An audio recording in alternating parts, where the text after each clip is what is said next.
Charles हीजड़ा। आगा बाबर। बड़े hotel की अजीमुशान इमारत के नीचे जो दो एक हेयर ड्रेसिंग सैलून है, पहले पहल चार्ल्स उन्हीं में बाल काटने का काम करता था। यहाँ किसी ने उसकी तरफ तवज्जो न दी। बहरहाल वो अपना फर्ज अदा करता रहा। सौ सौ नजाकतों से लचक लचक कर बाल काटता, सर सहलाता, अंग्रेज और पाकिस्तानी औरतों को एक ही अंदाज में डार्लिंग कहकर पुकारता। उसकी जबान से डार्लिंग सुनकर पाकिस्तानी औरतें शुरू में जरा भौचक्का सी रह जाती, मगर जब उसकी चाल ढाल और लबो लहजे पर गौर करने से मालूम होता कि वो हिजड़ा है, तो उनके भिचे भिचे लबों की सुर्खी में खामखा मुस्कुराहट फैल जाती। यह तंजिया मुस्कुराहट जिसमें राज पा लेने की आंखों ही आंखों में तस्लीमात अर्ज की जाती, जितनी गहरी होती उतनी ही चार्ल्स की तबीयत खुश हो जाती। वो खुद परवर्ट था, इसलिए परवर्ट औरत या मर्द की तरफ उसकी तबीयत ख्वामखा खिंची चली जाती। उसकी तबीयत का अनोखापन और फजूल खर्ची दुकान के मालिक के लिए बलाए जान बनी रहती। एक से ठन गई, नौकरी छोड़ दी, दूसरे की मुलाजमत कर ली। चूंकि चार्ल्स अंग्रेज था, विलायत से आया था, बाल अच्छे काटता था और अपनी मीठी बातों और नाजो अदा से गाहक का दिल मोह लेता था, इसलिए उसे मुलाजमत बआसानी मिल जाती थी। एक साल के अंदर अंदर उसने मुख्तलिफ दुकानों में काम करके चोटी के मुअज्जिज घरानों से वाकफियत पैदा कर ली थी। औरतें और लड़कियां ब्याही और बिन ब्याही दोनों उससे मुस्कुराकर मिलती थीं। मर्द और औरत दोनों को वो डार्लिंग कहता। जवान लड़के लड़कियां सब उसके लिए डार्लिंग थे। तस्कीरो तानीस का तफावुत उसके लिए बेमानी था। वो मर्द और औरत दोनों को शी कहता। उसकी आजाद मनुष्य तबीयत नौकरी की मुतहम्मिल कैसे हो सकती थी? उसने कोई साल भर का जमाना बड़ी सरदर्दी से काटा। आखिर उसने नौकरी छोड़ दी और फ्रीलांसर बन गया। उसके गाहक बंधे हुए थे। अमीर घरानों की चंद लड़कियां तो उसकी सिक्का बंद गाहक थी ही। उसने अब घर जा जाकर बाल काटने का पेशा इख्तियार कर लिया। दुकान की घुटन के मुकाबले में इन खुली फिजाओं में उसे बड़ा लुत्फ आने लगा। उसके हल्का अहबाब में रोज अफजू वुसअत पैदा होने लगी और कई बाफरागत अमीर घरानों में तो उसे जाकर यूं महसूस हुआ जैसे उसके लिए मुद्दत से वहां जगह खाली पड़ी थी। वो यूं घुल मिल जाता जैसे अपने घर का कोई बिछड़ा हुआ फर्द हो। ऊंची सोसाइटी में वो बहुत पसंद किया जाने लगा। बड़ी बड़ी दावतों पर वो बॉयड हेयर वाली लड़कियों को एक जमघटे की सूरत में अपने साथ लेकर यूं चलता जैसे कन्हैया गोपियों के संग बहार की सुंदरता का मजा लूटने के लिए होली खेलने के इरादे से बिंद्राबन की तरफ रवां दवा हो। माँ बाप उसे लड़कियों का एक बेजरर मजाक या दिल्लगी समझते। चार्ल्स की शख्सियत हर घर में जानी पहचानी थी। बूटा सा कद, गोरी चिट्टी रंगत, हरकतें निस्वानी, तराश खराश में जनानापन, ऊपर से आला दर्जे की झिलमिल करती रेशमी बुशर्ट जिसमें से गोरा गोरा बदन झलक रहा होता, क्रीज निकली हुई पतलून भी किसी अनोखे से कपड़े की, रुखसारों पर दाढ़ी के चंद बेमालूम बाल जिनकी खूब खोटी निकली हुई। जिधर से गुजर जाता फिजा मुअत्तर हो जाती और खुशबुओं के इत्रदान खुल जाते। नफीस मिजाज मर्दों और तरहदार औरतों ने तस्कीरो तानीस के इस अजीब इम्तिजाज को अपने बराबर जगह दी, फिर अपनी बूदोबाश में शामिल कर लिया। यहाँ तक कि जिंदगी के अनोखे जाविये निगाहों के सामने आने लगे और जज्बात के अजीब धारे बह निकले। किस जगह दिल के मामलात नहीं होते, मगर यहाँ कुछ लोग वक्त के हाथों ऐसे मुंतशिर थे जो महज जिंदगी काट रहे थे। उस तबके में सरकारी ओहदेदार भी थे, शायर और अदीब भी, आर्टिस्ट और सहाफी भी। इन परागंदा खातिर लोगों की जिंदगी की कदरें कुछ अपनी किस्म की थीं। मारे मारे फिरते, कोई मिजाजदा न मिलता। नॉर्मल किस्म के इंसान इन्हें नहीं भाते। हम तबा लोग अनका थे। अगर कभी मेल मिलाप हो जाता तो फिर दुख्ते रस के जाम लुढ़ाए जाते और जिंदगी के घुप अंधेरे में एक दुमदार सितारा पल भर के लिए चमक कर मांद पड़ जाता। इस चार यारी के बाद जिंदगी का एक अजीब फलसफा उभरता जिससे नौजवान तबके को मुतासिर करने की कोशिश की जाती। कहा जाता, जिस्म बड़ी पाकीज़ा चीज है, मगर लोग इसकी कद्र नहीं करते। रूहानियत जिस्म से कोई अलग शय नहीं, बल्कि जिस्म के मदारिज ही का नाम रूहानियत है। जिस्म ही का इख्तिलात जिंदगी की इंतहा है। जो लोग रूह और जहन की मुकम्मल हमाहंगी के बगैर जिस्मों को करीब आने देते हैं, वो लोग जिस्म के इख्तिलात की सख्त तौहीन करते हैं। जिस्म का इख्तिलात तो शख्सियतों के पास आ जाने की इंतहा है, और जिस्म उस वक्त मिलने चाहिए जब और कोई पर्दा शख्सियतों के दरमियान न रहे। जनाना सीरत और मर्दाना सूरत मिर्जा वजाहत अली कुर्बे बदनी का फलसफा बयान करते करते कहने लगते, عورتیں ذہن کی دولت سے عاری، دماغی حس سے محروم اور روحانی رفتوں سے ناواقف ہوتی ہیں۔ ان کی شخصیتیں عام طور پر نامکمل ہوتی ہیں۔ ان سے اختلاط تو اعتراف شکست ہے۔ یہ پاکیزہ اختلاط تو اس نہایت ہی عزیز شخص سے ہونا چاہیے جس کی شخصیت بالکل آپ کے ہم آہنگ ہو۔ مرد کی مکمل شخصیت کی آؤ بھگت مرد ہی کر سکتا ہے۔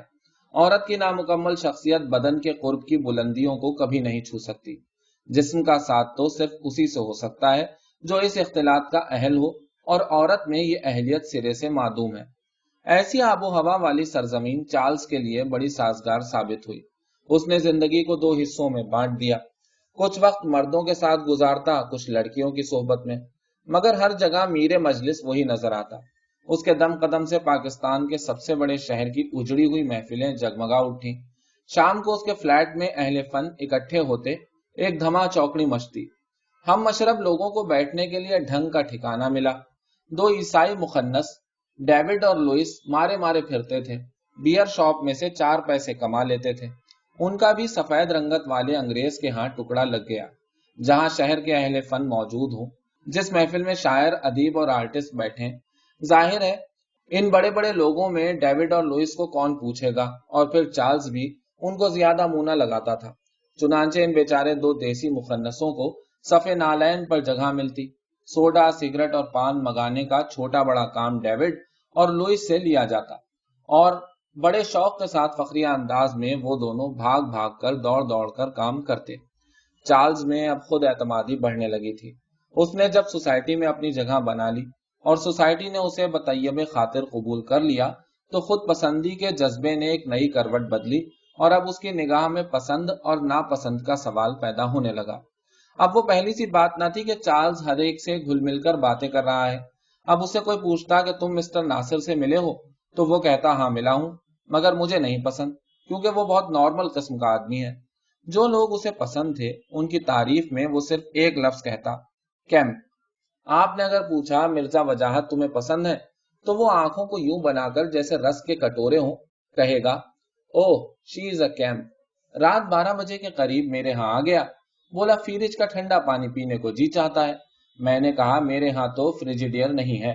اس نے آؤ دیکھا نہ تاؤ مجھے پکڑ کر کار میں ڈال لیا۔ ہم سنسان رات میں ایرو ڈرم جا پہنچے۔ وہاں ہمارا ایک دوست اقبال رہتا ہے جسے میں ایک ہی ڈارلنگ کہتا ہوں۔ اسے جا جگایا، اس کے پاس بھی فریج نہ تھا، اسے بھی کار میں ڈالا اور رائل ہوٹل میں رمنی آرٹسٹ کی کنڈی جا کھٹکھٹائی۔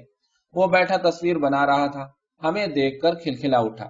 اس نے فریجیڈیئر کا پانی پلایا اور ہم رمنی کو بھی ساتھ لے کر سمندر کے کنارے آ بیٹھے، اور تب اٹھے جب مرغ اذانیں دینے لگے۔ مرزا وجی تو ایک نایاب کیمپ ہے، کیا بات ہے اس کی۔ چارلز کسی کی پرواہ نہ کرتا، بے جھجک بات کہتا۔ ایک بہت بڑی ضیافت تھی، وہ 8-10 جوان لڑکیوں کو ساتھ لیے ضیافت میں گھوم رہا تھا۔ ایک شخص نے بلایا، چارلز بولا، دیکھتے نہیں اس وقت میں اپنی حرم کے ساتھ مصروف ہوں۔ اس پر 2-4 لڑکیاں اسے پیٹنے لگیں اور وہ ہنستا رہا۔ ایک بھری پارٹی میں جہاں عورتیں اور مرد موجود تھے، مرزا وجاہت کا ہاتھ اپنے ہاتھ میں لے کر کہنے لگا، وجی ڈارلنگ، میں تمہارے ساتھ سونا چاہتا ہوں، معلوم نہیں تم اپنی بیوی سے کیا سلوک کرتے ہوگے۔ اس پر بعض عورتوں نے قہقہا مارا، بعض گھورنے لگی۔ مرزا وجاہت کی بیوی اور لڑکی نینی نے یہ جوک بہت پسند کیا۔ وجاہت کی بیوی کا ہنسی کے مارے برا حال ہو رہا تھا۔ چارلز نے مسکرا کر اسے اپنے سینے کے ساتھ لگا لیا اور بولا، کیوں ڈارلنگ، جوک تمہیں بہت پسند آیا ہے؟ اس پر اور کھلی مچی۔ کئی دفعہ ایسا ہوا کہ رمنی کے اسٹوڈیو میں جا نکلا، اس بات کا خیال قطن نہیں کہ کون بیٹھا ہے کون نہیں۔ جھٹ سے بولا، رمنی ڈارلنگ، آج میں بہت تھکا ہوا ہوں، تم مجھے اپنی گود میں بٹھا لو، مجھے چوم ڈالو یا مجھے چومنے دو۔ اسے کسی کام سے ایک مرتبہ دوستوں کے ساتھ ایئر لائن کے دفتر میں جانا پڑا۔ اس کا سراپا، تراش خراش اور کولہوں کی لچک دیکھ کر ایک انگریز اٹھ کر اس کے قریب آ گیا اور بولا، آر یو مین اور وومن؟ چارلز پر اس سوال کا قطن کوئی اثر نہ ہوا۔ دوست چوکنے ہو گئے کہ لو بھائی، چارلز کارنر ہو گیا۔ چارلز نے اپنی ٹھوڑی کے نیچے بڑے غرور سے ہاتھ رکھا اور انگریز کی آنکھوں میں آنکھیں ڈال کر بولا، آئی ایم اے بچ، آر یو سیٹسفائیڈ؟ اس کے باذوق طریقے پر سجے ہوئے فلیٹ سے اس کے رہنے سہنے کے عمدہ سلیقے کا اندازہ ہو سکتا تھا۔ اس کی نفیس پوشاک اور کھلے ہاتھ سے خرچ کرنے کے ڈھنگ سے اس کی مالی حالت واضح تھی۔ وہ اپنے چہرے پر سونے سے پہلے 100 قسم کی کریمیں ملتا، तेज गर्म पानी में कई कई किस्म के लोशन मिलाकर मुंह धोता।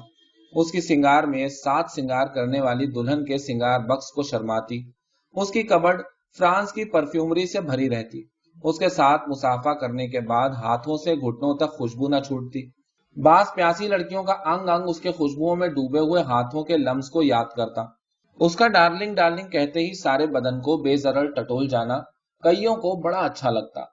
वो अपनी निराली गुफ्तगू और शरीर मगर नर्म रौ हाथों से किसी ऐसे चोर दरवाजे से दबे पांव औरतों के अंदर जा दाखिल होता कि वो शर्मिंदा होने के बजाय हंस हंस देती। वो लिबास पहन रही होती और ये उनके हुस्न की तारीफें करता। मर्द घर पर ना होते जब चार्ल्स अपना बैग लेकर सर मूंडने निकलता। बड़े बड़े घरों के बड़े बड़े राज उसे मालूम थे। ऊंची सोसाइटी के तमाम मुआशकों का उसे इल्म था। उसकी मौजूदगी में जब बड़ी बेगमों के मद्दाह नजरे शेफ्तगी और शोरीदगी के लिए हाजिर होते तो उसे घर की नर्मो नाजुक बेजरर पूसी कैट समझ लिया जाता, जिससे कोई हिजाब ना हो और जो हर एक की गोद में खुरखुर करती फिरे। जब इश्क की शोरिश अंगेजियां मध्यम पड़ती और जज्बात की जुनू खेजियां सिमटती तो बिल्ली को गोद में बिठाकर ख्यालों ही ख्यालों में उस पर हाथ फेरा जाता और वो मजे में आकर खुरखुर करने लगती। चार्ल्स जब मिलने वालियों से जिंदगी की बास कैफियतों की तफसीलें पूछता तो उसके तजस्सुस में इतनी कसक और मासूमियत होती कि कमरे का सुकूत और तखलिया उन्हें अजीब बातों की राह दिखाने पर मजबूर कर देता। बेगम वजाहत घर पर मौजूद ना होती तो नैनी, और नैनी ना होती तो बेगम वजाहत उस जनाने के साथ बैठकर कुछ ऐसी बातें करती कि कोई सुन पाए तो दोनों को दीवाना कहे। चार्ल्स औरतों की सोहबत से उड़नछू होता तो कई कई दिन दिखाई न देता। फिर बेशतर वक्त मर्दों के साथ बसर होता और कोई भी गैर हाजिरी की वजह न पूछता। सब जानते थे कि औरतों में घिर गया होगा। आखिर वो पेशे के लिहाज से भी तो औरतों के साथ ज्यादा मुंसलिक था। जहन और रूह की हम आहंगी उसे दोनों तरफ फराहम करनी पड़ती थी। एक वक्त ऐसा आया कि सबको उसके न मिलने की शिकायत होने लगी।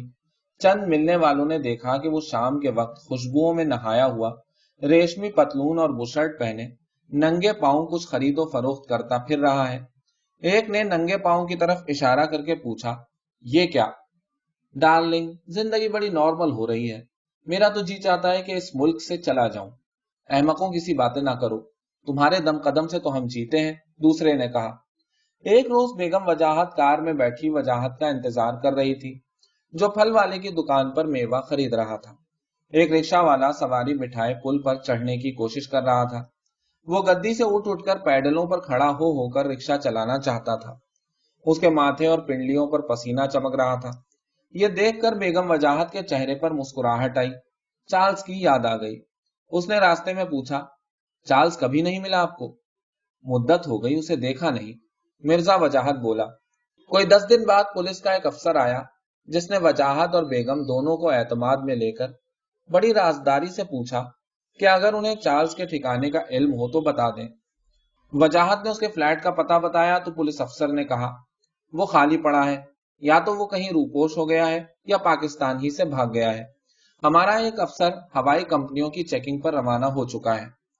मगर उस हिजड़े ने किया क्या है? उसके खिलाफ इल्जाम क्या है? वजाहत ने पूछा। उसे आप हिजड़ा कहते हैं? उससे कई लड़कियों को बच्चा पैदा होने वाला है।